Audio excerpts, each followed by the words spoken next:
ევროკავშირის ქვეყნებში მიმდინარე წლის დასაწყისიდან დღემდე თითქმის 6,5 მილიონი ახალი მსუბუქი ავტომობილი გაიყიდა. ამის შესახებ ინფორმაცია უკრაინულმა გამოცემა უკრავტოპრომმა გაავრცელა. 2025 წლის ივლისში მხოლოდ უკრაინელებმა 6,400-ზე მეტი ახალი მსუბუქი ავტომობილი შეიძინეს, რაც ივნისთან შედარებით 7%-ით მეტი, ხოლო 2024 წლის ივლისთან შედარებით 1%-ით მეტია. საერთო ჩარჩორად ძირითადად ყველა ბრენდზე აისახა არის ის, რომ პატარა საშუალო SUV-ები კვლავ ლიდერობენ. ეს ხელსაძლევს ბრენდებს, რომლებსაც ძლიერი ზურგი გააჩნიათ.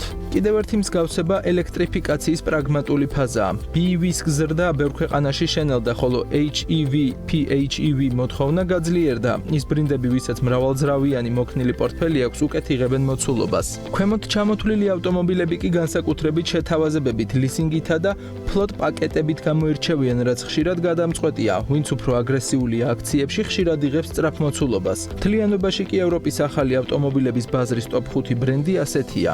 BMW 382,224 ერთეული, პლუს 4%. ბრენდმა ზრდას მიაღწია პრემიუმ სეგმენტში, სადაც მაღალი შემოსავლის მქონე კლიენტები ნაკლებად ამცირებენ დანახარჯებს. X1 მესამე სერია და ელექტრიფიცირებული ვერსიები განსაკუთრებით პოპულარული იყო როგორც კერძო, ისე ფლოტ კლიენტებში.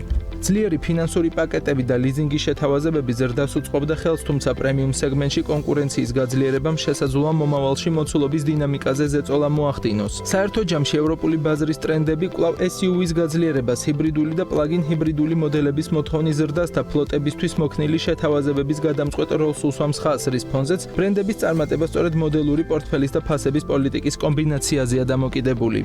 Renault 400,802 ერთეული, პლუს 7%. კომპანიამ ზრდა მიიღო ჰიბრიდული e-tech ხაზის პოპულარობით, Captur-ისა და Clio-ს განახლებით და Science-ის ელექტროვერსიის გამოჩენით. Captur-ის რესტაილინგი, ახალი თაობის პროექტების განახლებები სწორედ ამ ყველაფერმა მისცა ბრენდს ახალი ყურადღება როგორც კერძო, ისე ფლოტ სეგმენტში. Renault ოპერაციული დისციპლინისა და მოქნილი ფასების პოლიტიკის წყალობით შეძლო კონკურენტულ გარემოში პოზიციების გამყარება, თუმცა ელექტრომობილების სეგმენტში კონკურენცია მის მთავარ გამოწვევად რჩება.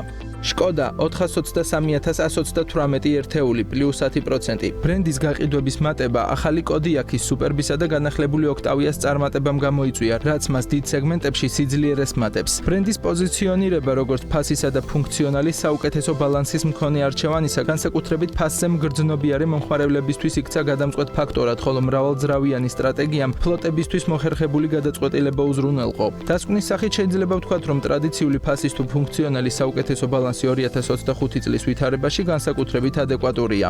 Toyota 496,909 ერთეული, მინუს 8%. Toyota-ს გაყიდვები 8%-ით დაეცა, რადგან ზოგი მოდელი თაობათა შეცვლის პროცესშია. ჰიბრიდებზე მაღალი გლობალური მოთხოვნის გამო კი წარმოების სიმძლავრე ყოველთვის საკმარისი არ აღმოჩნდა ევროკავშირის ბაზრისთვის. CHR-ის თაობათა ცვლა, Yaris Cross, Corolla-ს ხაზის განახლების ეტაპები როგორც წესი დროებით აბუნდოვანებს გაყიდვებს. გაყიდვების დაცემა აგრეთვე გამოიწვია ტრადიციულად ფასდაკლებებში კონსერვატიულმა პოლიტიკამ, მაშინ როცა ევროპელმა კონკურენტებმა და ზოგი ჩინურმა აგრესიული აქციები შესთავაზეს იმავე კლასებში. აგრესიული ფასდაკლებების ნაკლებობამ და BEV მოდელების შედარებით მცირე არჩევანმა ფლოტის კლიენტების ნაწილის დაკარგვაც გამოიწვია, თუმცა როგორც კი ახალი მოდელური ხაზი სრულად დაინერგება, პოზიციების აღდგენის შანსი მაღალია.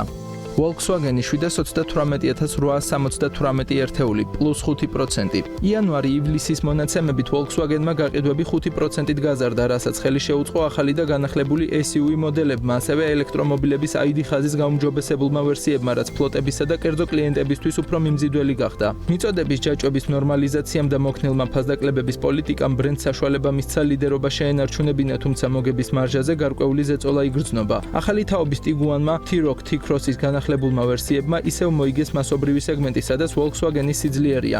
ID3, ID4-ის გაუმჯობესებულმა პროგრამულმა ნაწილმა და ფასის ლიზინგის შეთავაზებებმა შეამცირა წინა წლების სკეპსისი EV-ზე, დაეხმარა ფლოტებსა და კერძო კლიენტებში. Volkswagen-ი ტრადიციულად ძლიერია კორპორაციულ გაყიდვებში, მიწოდების რგოლების ნორმალიზაციამ მისცა შესაძლებლობა ფლოტებს დროულად მიემართა. ბაზარზე ფასების ომი გაძლიერდა, Volkswagen-მა კი თავისი მოქნილი აქციებით მოგებიანი მოცულობა ბაზარზე უალტერნატივოდ შეინარჩუნა.